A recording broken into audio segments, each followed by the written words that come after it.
I'm going to show you something from Pinocchio. Now this is an initiation ritual. It's a journey to the depths, so it's a journey to the underworld. It's the consequence of a collapse in previous personality and the disintegration of that previous personality into a chaotic state prior to rebirth. Now what happens in Pinocchio, which by the way was released at about the same time that World War II was brewing, and which also contains one of the best representations of the individual motivations for fascism that I've ever seen anywhere. That's the scenes that are associated with Pleasure Island. Remember, all the puppet is trying to become a real boy, right? So he's a marionette to begin with. Something else is pulling his strings. Well, for Jung, that's your habitual state of being. Something else is pulling your strings. Even the idea that you're autonomous is the consequence of something else pulling your strings.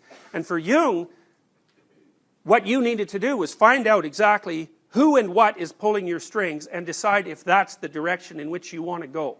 And that's really what happens to Pinocchio, because we're going to watch Pinocchio, part of it, in the Pinocchio story. He starts out as a marionette.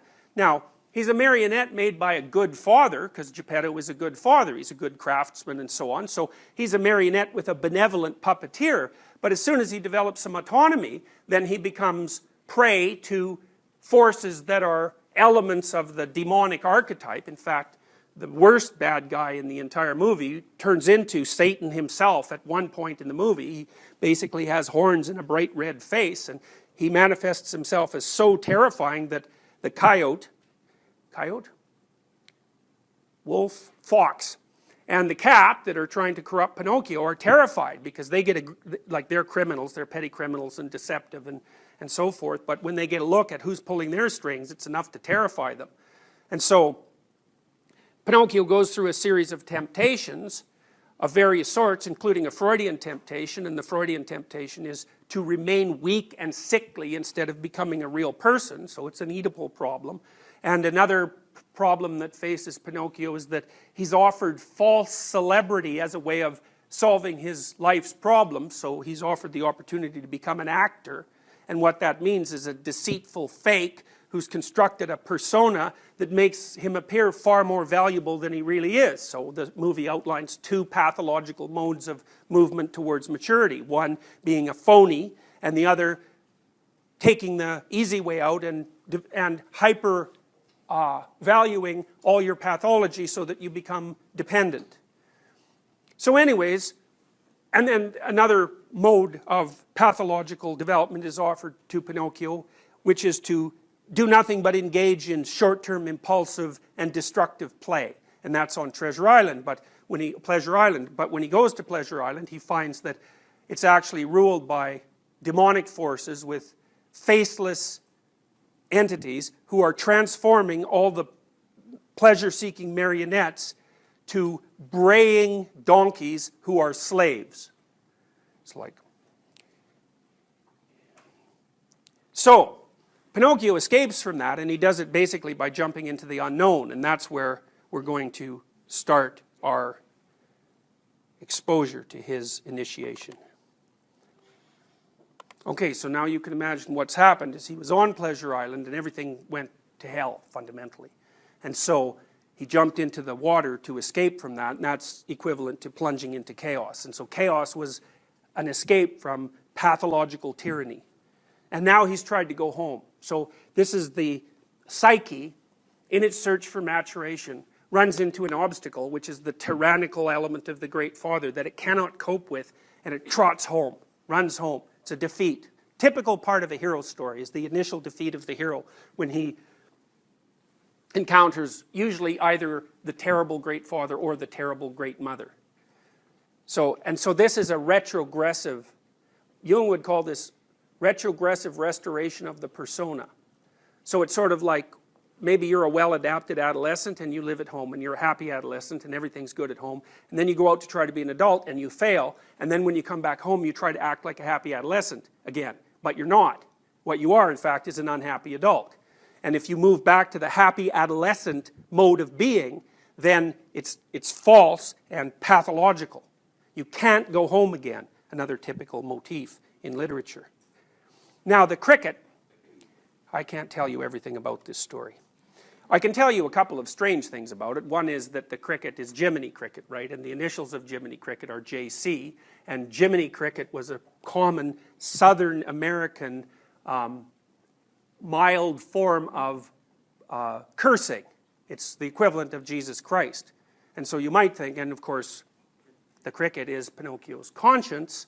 And, well, so then you might ask yourself, why in the world would a pejorative, mildly pejorative term for Jesus Christ be applied to a cricket who's guiding a puppet into the water to rescue his father from a whale? Why would any of that happen? And the answer to that is, you know why, but you can't say why. You can't say why you know, or what it is that you know. But the mere fact that it makes sense, and it does, is an indication from a Jungian perspective that you're operating at an archetypal level. You understand this. And so I could say, here's an example of why the cricket is a bug. Well, things bug you, right? We say that, things bug me. Well, you should do something about the things that bug you, because that's your conscience calling to you. It's destiny in some sense manifesting itself as an unconscious impulse. That really bugs me. Means, if you can, you should do something about it, because you think about it, man, there's a lot of things out there that might bug you, but lots of them don't. But some of them do. Well, why do those bug you and not the other things? Well, that's a complicated question, but one potential answer to it is that there's part of your psyche that's oriented towards further development. Jung would call that the self. And that's like the totality of everything that you could be. And it's a strange sort of entity in some sense, because it's partly potential, and it's potential that expands across time. But the way that your potential totality calls to you in the present is by placing things in front of you that are your problem. And they announce themselves as your problem, and they do that by bothering you. So then if you pick up the task of fixing the things that bothers you, then you find the pathway to further expansion of your personality. So, and that's what's happening with Pinocchio. Now, one of the things that's really interesting about the Pinocchio movie, and that makes it incredibly sophisticated, is that despite the fact that the cricket is an avatar of Christ, so to speak, the cricket has things to learn just like Pinocchio. And so that's very cool, because it's so cool, it's so sophisticated, because it means that you do have a conscience that guides you, but until you establish a dialogue with it, both you and the conscience are immature. You have to establish a conscious dialogue with it, and then interact together in a manner that propels your development across time. And that'll stop you from being a marionette of forces that would make you a braying donkey who does nothing but slave away in salt mines. So, okay, so Pinocchio goes home. That doesn't work, and that's where we're going to start here. Okay, so what's happened there? Well, many, many things at multiple levels of reality simultaneously. And that's the characteristic of an archetypal story. So on one level, Pinocchio's too old to go home. He can't go home to his father, because in some sense he's already transcended his father. So there are things, for example, that your father can't help you with, and the reason for that is that he doesn't know any more about the situation than you do, and he can't. And so that's where his knowledge limits out. So that would be sort of on the personal level. And then on the transpersonal level, which would be the deeper archetypal level, what's happening to Pinocchio is exactly what Nietzsche described at the end of the 19th century. Because remember that Geppetto is his creator, and now he's dead, he's gone. And so Pinocchio is bereft of placement, so to speak. His soul has been corrupted, and he doesn't know what to do about it. And when he returns to his family home, or when he returns to his tradition, what he finds is nothing. Okay, so then what happens? Well, this is another thing that you'll swallow with just no problem whatsoever. Well, this dove comes along that's sort of golden and glowing and drops a note right in front of him. Now, you may remember, and perhaps you don't, but the star from which the dove comes is a representation of the blue fairy. And the blue fairy is the positive element of the unknown in the Pinocchio movie. And so what it basically is saying, that when you're despairing because your father has died and your tradition has nothing to offer, that the positive element of the unknown may provide you with a message about where to go if you pay enough attention. That would be an intuition. Or it would be the automatic attraction of your interest to a new thing by forces that you do not understand. So one of the real ways of coming to grips with the idea of the active unconscious is to understand that you cannot control what you're interested in. And so then you might ask, well, if it's not you, what is it? And if you think about that problem long enough, you'll start to understand what Jung was talking about, because that is the way that you can understand in your own life that the things that direct you as a being are not things that you consciously choose. In fact, they're not even things that you can consciously choose.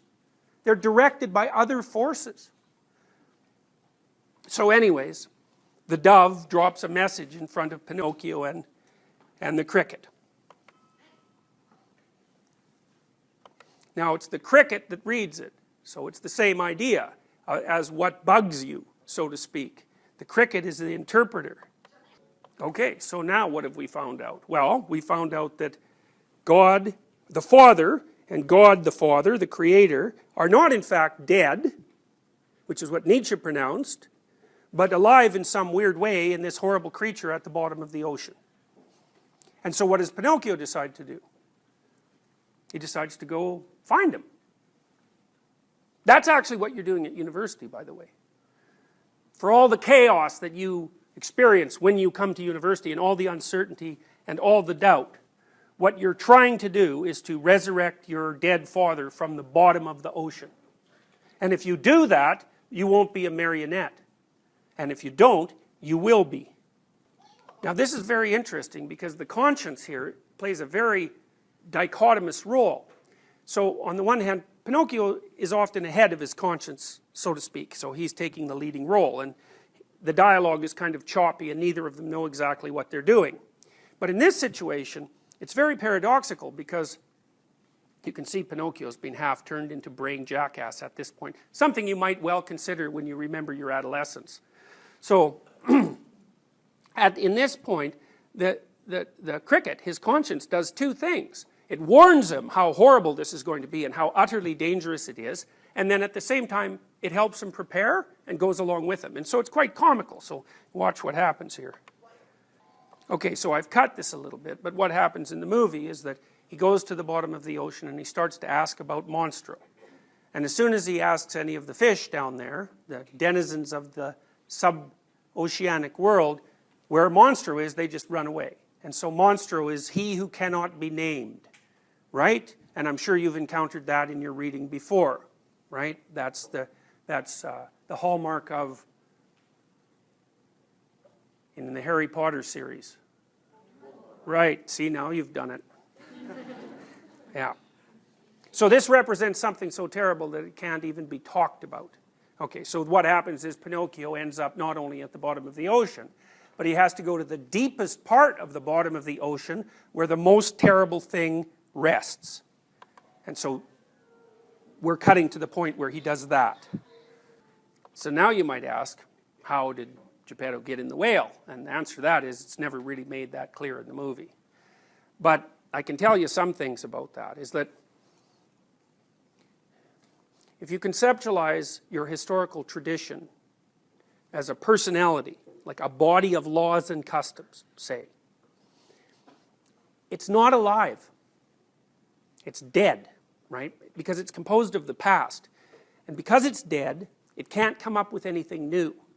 So if it encounters something new, it's stopped. And that's what's happened to Geppetto, is that he's engulfed by this entity that represents the absolute unknown, and he cannot figure out how to get out. And the reason for that is none of the things he knows, so none of the things that history has produced as a body of knowledge, are sufficient to deal with the fundamental problem. That doesn't mean they're useless. It just means that just like the puppet is lost without the father is also lost without the puppet. And that's the relationship between you and history, your history. When you study history, you think, well, you're studying a record of events in the past, and that's not right. What you're studying is the the circumstances that gave rise to you as a being. And unless you understand your history in every way you possibly can, then you're an incomplete creature. You don't know enough to move forward. In the same way, your culture, being composed of dead fathers, so to speak, can't progress without you, because you're its eyes. And there's an Egyptian story that features the god Horus, who I've talked to you about before, who actually resurrects his father from the dead by giving him an eye. So Geppetto can't figure out how to get out of this whale without help. All right, now something very sophisticated happens here. So, and I have to explain it to you at multiple levels at the same time. So now, Geppetto is hungry. And when the whale opens its mouth, a lot of fish come in. Now, one of the things I want you to think about, you can just put this in the back of your mind, is that one of the oldest symbolic representations of Christ is a fish. And all of his followers were fishermen. And so there's this weird relationship between the messianic figure who's at the base of, at least at the base of Christian culture, and the idea of things that are pulled up from the depths. Now here's what happens in this part of the movie. It's so amazing. So Geppetto is looking for fish. And the reason for that is he doesn't think he can get out of the whale, and so he might as well have some fish while he's in there. And so he's given up on getting out. Now what happens is that the whale swallows Pinocchio as if he's a fish. So Pinocchio is put into the same category as fish, and it happens to Geppetto a couple of times. He mistakes Pinocchio for a fish. You'll see. So what that means in some sense is that Geppetto can't distinguish between the fish that will feed you for the day and whatever it is that Pinocchio represents. And so you can think about Pinocchio as a fisherman instead of as a fish. And so you can think about it this way, and here's an old saying. If you give a man a fish, you feed him for one day, but if you teach him to fish, you feed him forever. And so the idea is it's better to develop the skill to acquire something than it is to have the thing. Now, what Pinocchio represents is, he's like a meta fish. I know this is a strange way of thinking about it. Geppetto's problem isn't that he's hungry. His problem is that he can't get out of the whale. And so what he's fishing for isn't something to eat. It's something that will help him get out of the whale.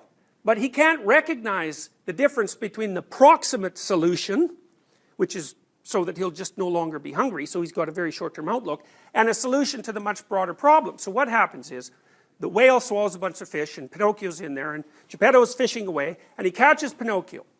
And Pinocchio announces himself, and Geppetto tells him to be quiet, because he's interfering with him fishing, and then when he turns to hug Pinocchio, because he wakes up, he actually hugs a fish, and then he discards the fish.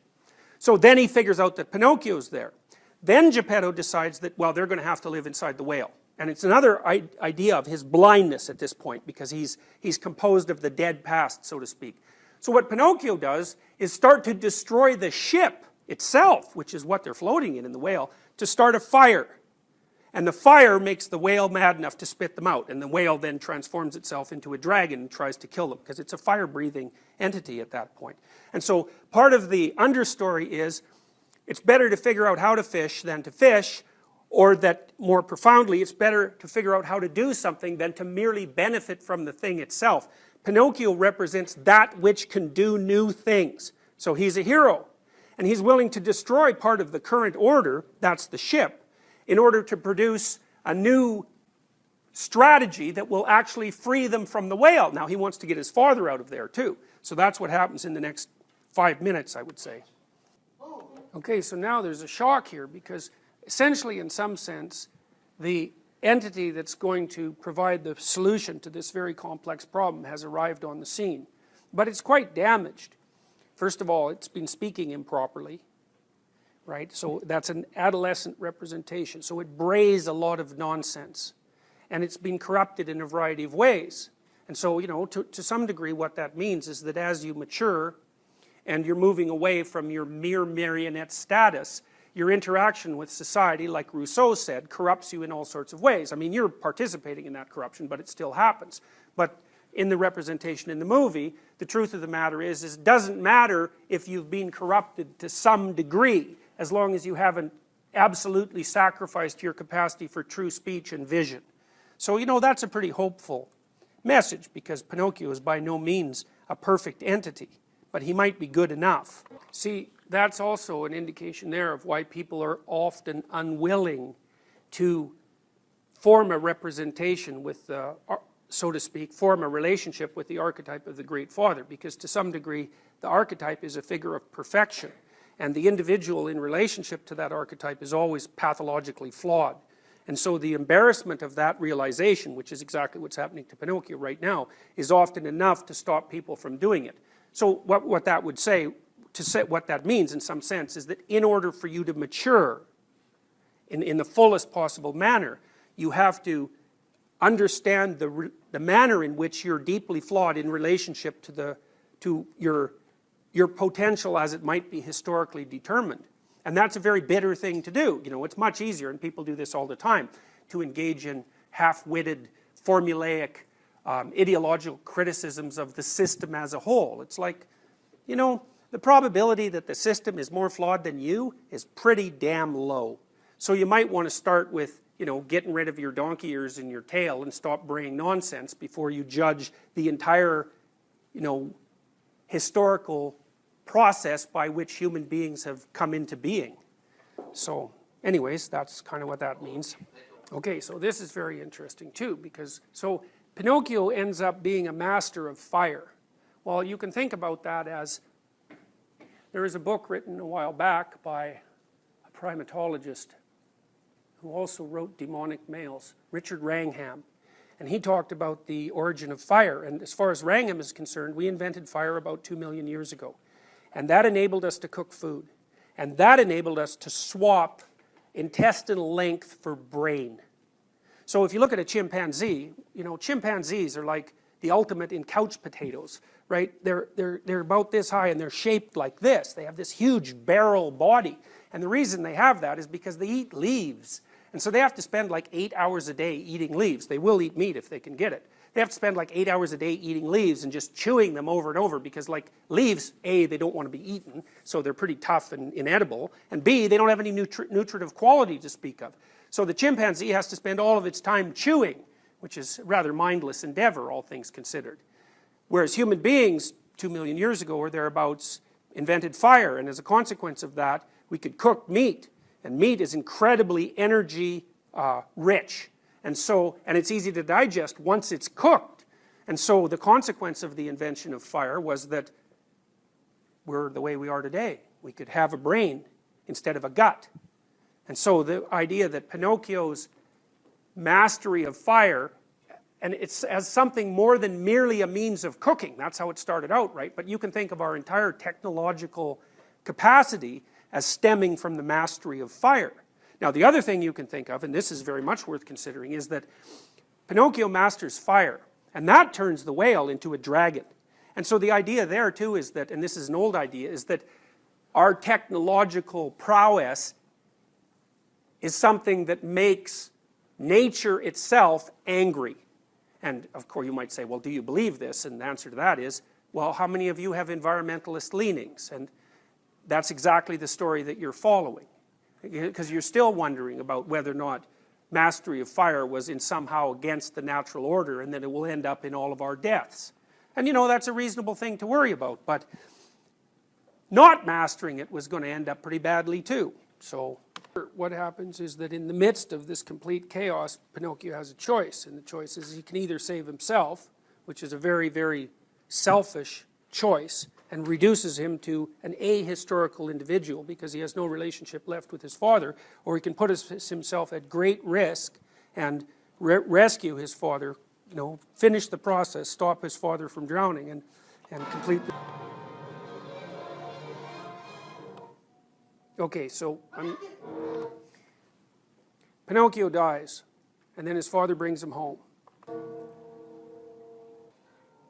And so because he's rescued his father, the benevolent spirit of nature appears, resurrects him, and turns him into a real human being. So it's pretty funny, as far as I'm concerned, that the answer to Nietzsche's great question manifested itself in mid-1930s in the form of an animated child's movie. So, you know, and that's an example. That's an example of a number of things. It's an example of how archetypes work. It's also an example of how artists are on the edge of discovery all the time. And they discover things they don't even understand. So, we'll see you next Tuesday.